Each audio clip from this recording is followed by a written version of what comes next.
Hello everyone, my name is Captain Jack and welcome to Trek Central. We're reviewing the latest episode of Star Trek Discovery today, and that is Season 2, Episode 8, if memory serves. This has got to be one of my most favourite Star Trek Discovery episodes so far.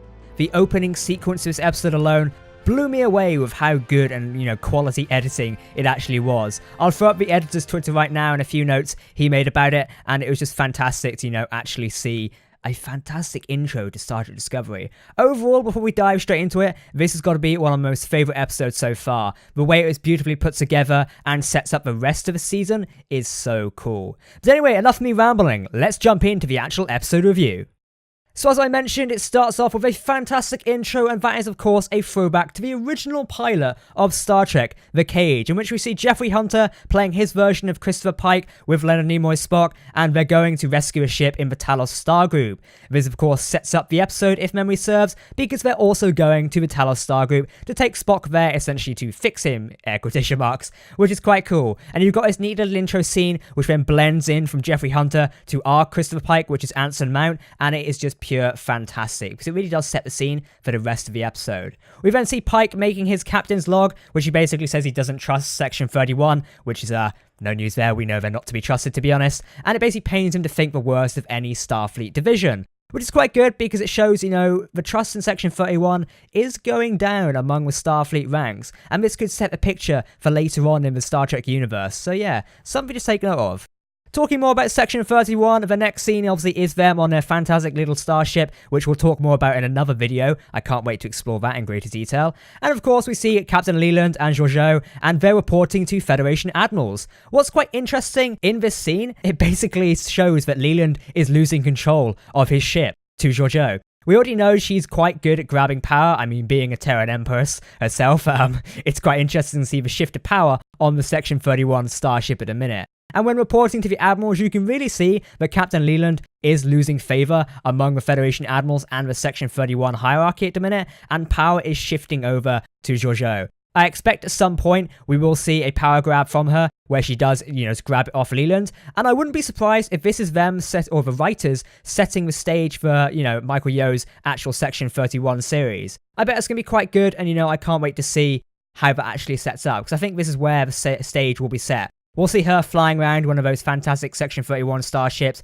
once it's been taken off Leland, and it'd be quite cool. It definitely sets the dark undertone for Section 31, so I can't wait to see more of that. Again, if you have any opinions on that, let us know down below in the comments.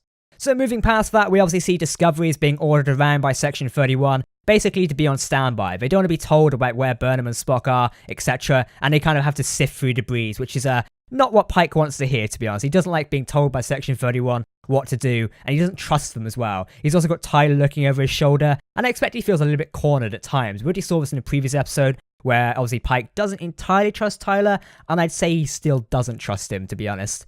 But, there's many different approaches here, is what he says. But Discovery can be basically a valuable asset, but, Section 31's like, no, you've got to stay there, we don't trust you. But it is interesting to see the dynamic shifting between Pike and Section 31. As the episode progresses on, we see Burnham and Spock traveling to a Tylose star group. They eventually come across one of the Tylosians' optical illusions, which is actually a black hole. Now, this is quite cool how this is done, and the effects on this are really good. And we obviously see Spock just force them into the black hole, which is quite cool. You think, oh no, they're going to die. But of course they're not. They're just journeying down to a planet. It's quite cool how this is portrayed, and you can see the shock on Burnham's face. It's like, oh, a planet was hidden behind there. Fancy that. And it is quite cool to see Spock guide them down towards a planet. The Tylosians are really cool in Star Trek Discovery, I think. As I mentioned previously, the way they've been done, they look really visually enhanced, and it is really nice. And obviously Vina as well. And if you've watched all of Star Trek before, it is quite daunting and interesting to see, we've come from The Cage, now to Star Trek Discovery, and we also know the fate of Christopher Pike as well. And it's like, wow, he will one day, reside here. And it's kind of like sad in a way, because you think Pike is going to end up here. So it is, it's pretty interesting. So while on Tylose, obviously the Tylosians basically say to Burnham, we can fix Spock's mind. He's experiencing time as fluid rather than a construct, which is quite interesting because it shows how Spock's mind has been damaged by what he saw of the Red Angel, and it essentially has driven him mad. But Tylosians managed to repair this, and we basically show Burnham what Spock has seen, in which case the future is apparently being destroyed by these probes or some sort of alien beings, which are apparently eradicating planets and, destroying all sentient life in the galaxy. Does sound a bit cliche, to be honest, but it's still quite interesting at the same time. So obviously now is a race against to save the future, and it is quite interesting as Pike makes a joke about this, we're always in a race to save the future, which I think, yeah, that's kind of Star Trek 101 to be honest. We're always trying to preserve and save the future. Now what's quite interesting, someone pointed this out to me and I just wanted to say it today. Someone said, the probe in the previous episode, it traveled 500 years into the future, then came back. That's near enough where the temporal Cold War stuff starts and begins. Pretty interesting, that also affects Enterprise and stuff like that, which is quite interesting. So I don't know if there's a reference there, or is trying to allude us to the fact. Maybe this could be linked to the temporal Cold War, or something like that, or that might just be people grafting at straws. Not a theory I've had, but I do have some theories on who the Red Angel is and how they are connected to the Discovery. We'll check it out in another video, so stay tuned for that.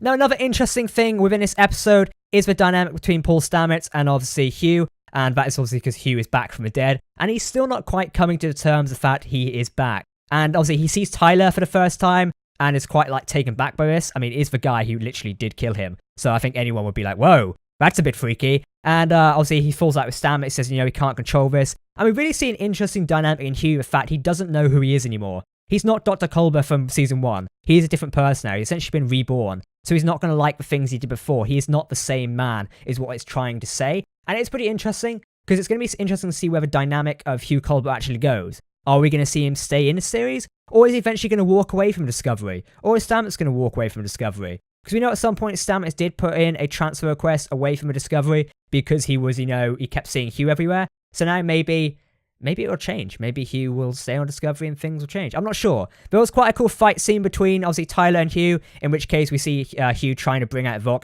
inside Tyler. Didn't quite work, and it was an interesting fight scene. Now, this did actually lead into a very quite cool conversation between Pike and Saru, which I'll talk about now. Now, obviously, Saru is explaining to Pike that, it's basically he had to let the fight play out because he didn't exactly know how to handle it. And there was quite a little bit of conversation between Pike and Saru, which really said, Captain and number one. And it almost made me feel like, Riker speaking to Picard in a way, where he's having a little friendly banter, and where Saru turns around with a bit of lip and says, the Starfleet handbook doesn't contain, any guidelines for Klingons grafted to human skin and stuff like that. But yeah, the dynamic between Pike and Saru is very interesting. And it really makes me think, I wish Pike could stay around on board Discovery for longer, because we know he's going to leave at some point, to take command of the Enterprise yet again. But wow, it was really interesting seeing the dynamic between them. And I think Saru would make a very interesting captain. Now, of course, the interesting parts in this episode as well, there's many things in this episode, I have to say. But obviously, Pike seeing Vino again and interacting with her in his ready room or quarters, I think that's his command room or something like that, was quite cool. And we see him talking there and basically saying you need to come pick Spock and burn him up. They fix his mind, travel over here, it's quite cool, come quickly. So then he talks to them and he eventually travels over to there. We see more Stamets and Culber talking about, not knowing who they are, or, Hugh not knowing who he is. And then the ship prepares to go to Black Alert. That's because Pike has had enough and he's going to Tylose 4. And what's quite interesting here is you see Pike defying orders directly to go to Tylose 4. And the crew are like, but sir, it's a restricted planet. He's like, yes it is, Black Alert, we're going there. But as we know, the virus which is inside Arium, which is now also inside Discovery, it's not happy and is shut down the spore drive. So it looks like something, or that probe virus, it's collecting data from Discovery and is stealing it and transmitting it somewhere. But at the same time, it's also damaging Discovery. It's trying to keep them in place and stop them from doing their mission. It obviously seems that the enemy is currently inside Arium, and the Red Angel is, the good guy, essentially, or a good person. We're not sure who it is just yet.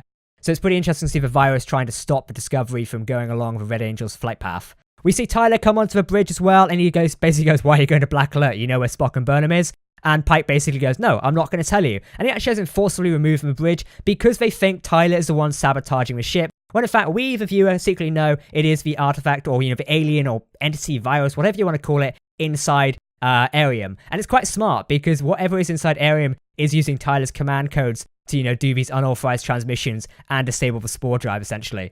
Now, the episode winds up there we see this confrontation between Michael Burnham and Spock, which is, interesting to say the least, and it's pretty interesting to see how they sever the emotional connection there, but like Spock says, it doesn't entirely work, and it was foolish to idolize her. So I guess this builds the character of Spock which we know in the future, and it really is an interesting dynamic there. And obviously they have to leave the planet at some point because Section 31 is approaching. This is where the end of the episode really gets interesting, because we see the Discovery arrive above Tylose 4, being chased by Section 31. Leland's not very happy. They try to beam up Spock and Burnham. It doesn't go to plan because Section 31 is also trying to beam them up at the same time.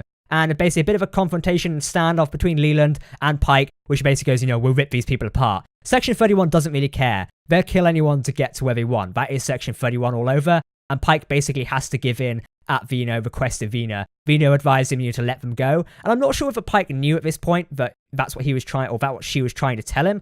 But he eventually did let go. And it appears Section 31 beamed up an optical illusion, which is quite funny because, again, we see Leland mess up and underestimate the people he's trying to capture. But the interesting thing here is Jojo knew about this, and she didn't tell Leland. So again, we're seeing that power slide and her attempted power grab, to draw stuff away from Leland so she gains favors with the Admiral. Because we know the Admirals are not going to be happy with Leland now. He's failed twice in apprehending Spock and Burnham, who are essentially Federation fugitives now, and he's also let the Discovery get away. He's not in the good books right now. And next episode, we might see where Jojo actually takes control of the Section 31 starship. So, yeah, it's pretty cool. We will see Pike say goodbye to Vina one last time, but we know he'll be back there at some point. But this is probably the last he sees of her for quite a while, and obviously he didn't expect to see her today.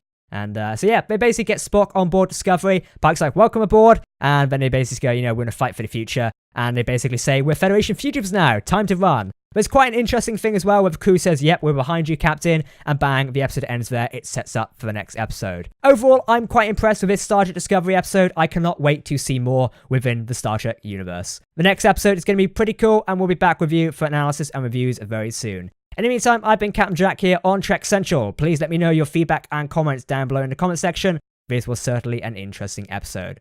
Thanks for watching. Goodbye.